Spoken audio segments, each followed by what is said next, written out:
pour nous protéger et pour notre unité, nous devons aller vers la vaccination de tous les Français, car c'est le seul chemin vers le retour à la vie normale.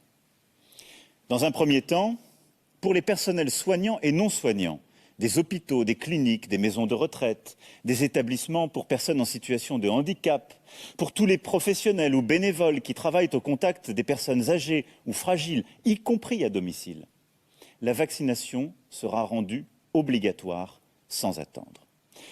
Pour tous nos compatriotes concernés, ils auront jusqu'au 15 septembre pour se faire vacciner.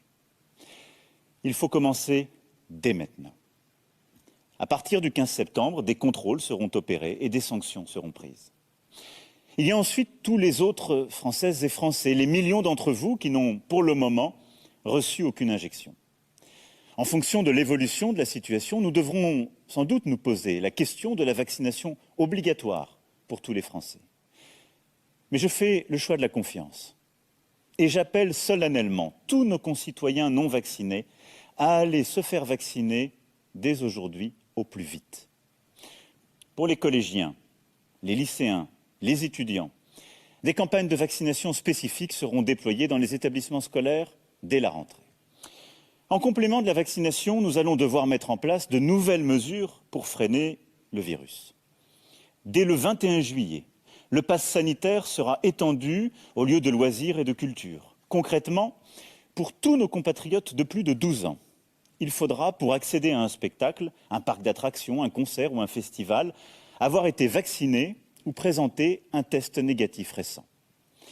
Ce pass est disponible sur l'application Tous Anti-Covid, mais chacun peut utiliser la version papier remise au moment de la vaccination.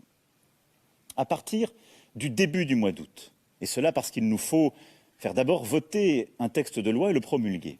À partir du début du mois d'août, donc, le pass sanitaire s'appliquera dans les cafés, les restaurants, les centres commerciaux, ainsi que dans les hôpitaux, les maisons de retraite, établissements médico-sociaux, mais aussi dans les avions, trains et cars pour les longs trajets. Là encore, seuls les vaccinés et les personnes testées négatives pourront accéder à ces lieux, qu'ils soient d'ailleurs clients, usagers ou salariés. En fonction de l'évaluation de la situation, nous nous poserons la question de l'extension du pass sanitaire à d'autres activités encore. Cet automne, les fameux tests PCR seront rendus payants, sauf prescription médicale, et ceci afin d'encourager la vaccination plutôt que la multiplication des tests. Vous l'avez compris, la vaccination n'est pas tout de suite obligatoire pour tout le monde, mais nous allons étendre au maximum le pass sanitaire pour pousser le maximum d'entre vous à aller vous faire vacciner.